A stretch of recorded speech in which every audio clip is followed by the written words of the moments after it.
அனைவருக்கும் வணக்கம். கோரக்கர் சித்தரின் வரலாறு பகுதி 3 தொடர்ச்சி.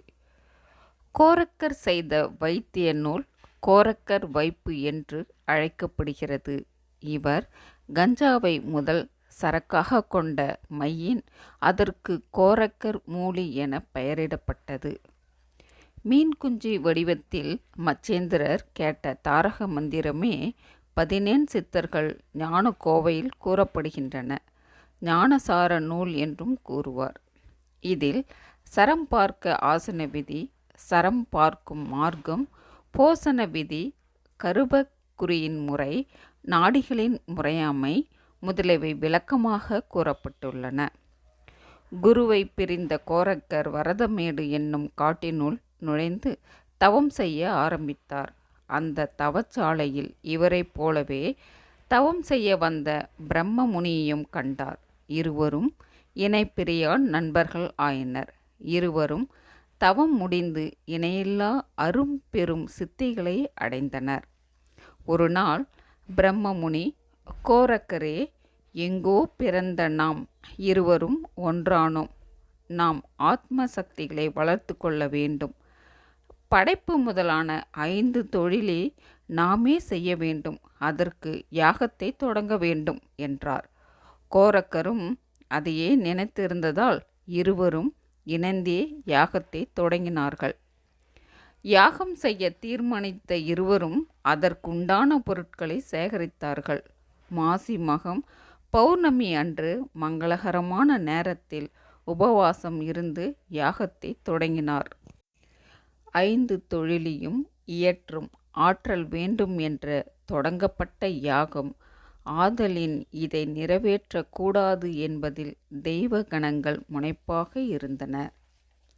அவர்கள் வளர்த்த யாகத்தீயில் இருள் மாயை, மருள் மாயை என்னும் 2 சிவசக்தி கதிர்கள் விழுந்து மறைந்தன. உடனே யாகத்தீயில் இருந்து 2 அழகான பெண்கள் எழுந்து வெளிவந்தார்கள். அந்த அழகான பெண்கள் அந்த யாகசாலையை சுற்றி வலம் வந்தார்கள்.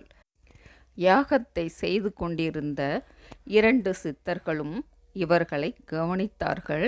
யாகத்தை நிறுத்தவில்லை. யார் இவர்கள், எதற்காக வந்தார்கள் என்ற வினா இருவர் நெஞ்சிலும் எழுந்தது. என்றாலும் யாகத்தை இடையில் நிறுத்த பிரியப்படாமல் தொடர்ந்து யாகத்தை செய்தனர்.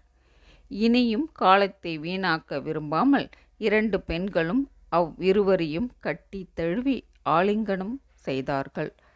2 பேரும் யாகத்தை நிறுத்தினர். தங்களை கட்டிப்பிடித்த பெண்களை உதறிவிட்டார்கள்.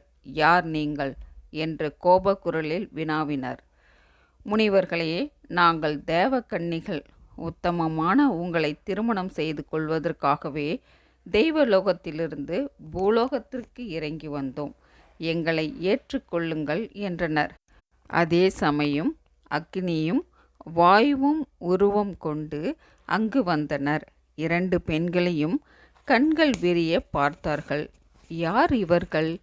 இவ்வளவு பேரழகு உடைய பெண்கள் தேவலோகத்தில் கூட கிடையாதே. ஒருவேளை பிரம்மதேவன் இப்போதுதான் இவர்களை படைத்தானோ? என்ன அழகு, எத்தனை அழகு என்று மோகித்து நின்றனர். பிரம்ம முனியும் கோரக்கரும் அக்னியும் வாயுவும் யோசித்து நின்றதை கண்டனர். அடடா, தேவர்கள் மனமும் மோகத்தில் ஆழ்ந்துவிட்டதே என்று வருத்தப்பட்டது. இதனால் அந்த பெண்களின் மேல் இருந்த கோபம் இன்னும் அதிகமாகியது. யாகத்தை தடை செய்ய வேண்டும் என்ற நோக்கத்திற்காக தேவர்களே தங்களுக்கு தடை விதிக்கிறார்களே என்று கோபத்தில் கமண்டலத்தை எடுத்தார்கள். அக்னியும் வர்ணனும் நடுங்கி நின்றனர். பிரம்ம முனியும் கோரக்கரும் கமண்டலத்தில் இருந்த நீரை எடுத்து பெண்களின் தலைகளில் தெளித்து 2 செடிகளாக ஆக்கிவிட்டனர். பிரம்ம முனிவரால் உண்டாக்கப்பட்ட செடி பிரம்ம பத்திரம், அதாவது புகையிலை என்று பெயர் பெற்றது. கோரக்கரால் உண்டாக்கப்பட்ட செடி கோரக்கர் மூலிகை, அதாவது கஞ்சா என்று பெயர் பெற்றது. தேவர்களுக்கு சாபம் கொடுக்க நாம் யார்? அவர்கள் செய்த தீவினையை அவர்களே அனுபவிக்கட்டும் என்று அவர்களை விட்டு அகன்றனர். அக்னியும் வாயுவும் சித்தர்கள் சாபத்திலிருந்து தப்பினாலும் அந்த பெண்களின் மோகத்திலிருந்து தப்ப முடியவில்லை. அவர்கள் இருவரும் நீரும் நெருப்புமாக மாறி அந்த செடிகளுடன் சேர்ந்தார்கள். நீரும் நெருப்பும் அவசியமாக கஞ்சா புகையிலை இரண்டுக்கும் தேவைதானே. பெண்களுக்கு சாபம் கொடுத்ததால் 2 சித்தர்களின் தவசக்தியும் அழிந்தது. தவசக்தி இழந்த இருவரும் அதை நினைத்து அழுதனர். அப்பொழுது சிவபெருமான் அவர்கள் முன் தோன்றினார். அற்புதமான யாகத்தை செய்தீர்கள், விதி இடையில் புகுந்துவிட்டது. தகுதியில்லாத உங்கள் எண்ணத்தால் அப்படி நடந்தது. இருந்தாலும் நீங்கள் உழைத்த அளவிற்கு உங்களுக்கு பலன் உண்டு. இறந்து போனவர்களை பிழைக்க வைக்கும் சக்தி உங்களுக்குள் கிடைக்கும். உங்கள் சாபத்தினால் உண்டான அந்த 2 செடிகளும் கற்ப மூலிகைகளாக திகழும் என்று வரம் தந்து மறைந்தார். அன்று முதல் பிரம்ம முனியும் அவரது சீடர்களும் புகையிலைகளை பசுமையாக பறித்து தின்று பலன் அடைந்தார்கள். அதே போலவே கோரக்கரும் அவரது சீடர்களும் கஞ்சா இலையை தண்ணீரில் போட்டு ஊறிய பின் அந்த நீரை குடித்தார்கள். அவைகள் அமுத சாரமாகவும் ஆகி அவர்களின் ஆயுளை வளர்த்தன. இதன் பிறகு தன் புகையிலையும் கஞ்சாவும் காயகல்பமாக பயன்படுத்தப்பட்டன. ஒரு நாள் வனத்தில் வலம் வரும்போது இடையன் ஒருவன் பாம்பு கடித்து இறந்து விழக்கண்டார். வேறொரு பக்கம் அந்த இடையனுக்காக பகல் வேளை உணவு கொண்டு வந்து காத்திருக்கும் இடைச்சியை கண்டார். கோரக்கரின் நெஞ்சம் உருகியது. முன்பு ஒரு முறை பெண் என்றும் பாராமல் சாபமிட்ட நிலையை எண்ணினார். அதற்கு கழுவாயாக வேணும் அந்த இடைச்சியின் துயர் துடைப்பது அவசியம் என்று கருதி அந்த இடையனின் உடலில் புகுந்தார். தனது காயகல்ப உடலை மலைக்குகையில் மறைத்து வைத்தார். பின்னர் இடைச்சியை அடைந்து அவளது முதுமை காலம் வரையில் அவளுடன் இன்பமாக வாழ்ந்தார். இந்த நிலையில் வேட்டையின் பொருட்டு காட்டுக்கு வந்த அந்த நாட்டு மன்னன் மலைக்குகையில் இருந்த சடலத்தை பார்த்து யாரோ ஒரு அனாதை பிணம் என்று கருதி எரித்துவிட்டு போய்விட்டான். இடைச்சி முதுமையின் காரணமாக இறந்துவிடவே அவளுக்கு செய்ய வேண்டிய ஈம கிரியைகளை செய்துவிட்டு தனது பழைய கல்ப உடலை தேடி மலைக்குகைக்கு வந்து கோரக்கர் உடலை காணாமல் திடுக்கிட்டார்.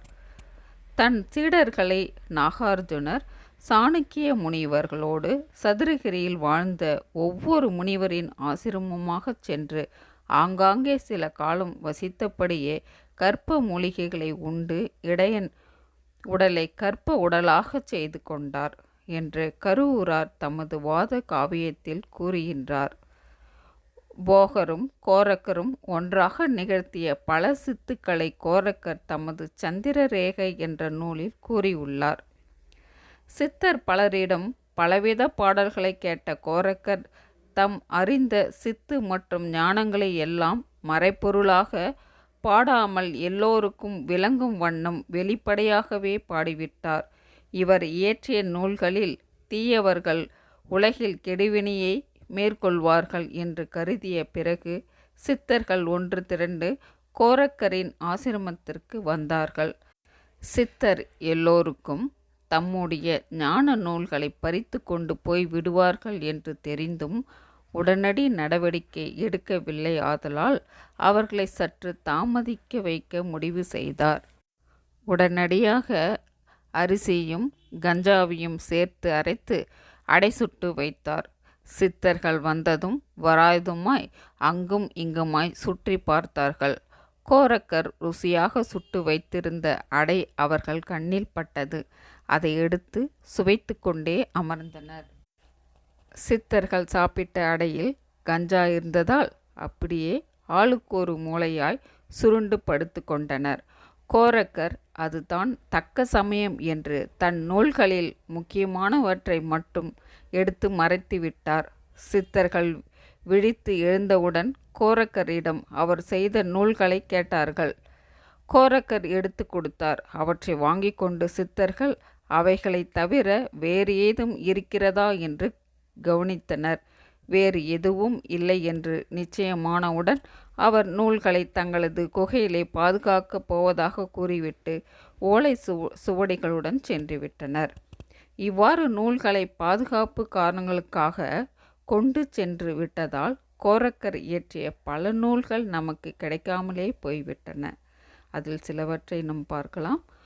கோரக்கர் காலமேகம், கோரக்கர் கபாடப்பூட்டு, கோரக்கர் கமலாஞ்சனி, கோரக்கர் பிரம்மபோதம், கோரக்கர் லலாடப்பூட்டு, கோரக்கர் பஞ்சவர்தம், கோரக்கர் மரளிவாதம், கோரக்கர் முனி ஜென்மசித்து, கோரக்கர் முனி ஆன்மசித்து, கோரக்கர் ஞானஜோதி, கோரக்கர் கல்பபோதம், கோரக்கர் நிலையொடுக்கம் என்பன அவற்றுள் சில கோரக்கர் இயற்றிய நூல்களாக இப்பொழுது கிடைப்பவை கோரக்கர் சந்திரரேகை, கோரக்கர் நமநாச திறவுகோல், கோரக்கர் ரஷமேகலை, கோரக்கர் முத்தாரம், கோரக்கர் மலைவாகடம், கோரக்கர் கற்பம், கோரக்கர் முத்திநெறி, கோரக்கர் அட்டகர்மம், கோரக்கர் சூத்திரம், கோரக்கர் வசர சூத்திரம், கோரக்கர் மூலிகை, கோரக்கர் தண்டகம், கோரக்கர் கற்பசூத்திரம், கோரக்கர் பிரம்மஞானம், கோரக்கர் குரு செய்ய நீர் கோரக்கரை பற்றி இன்னும் சில புராண கதைகளும் வழங்குகின்றன.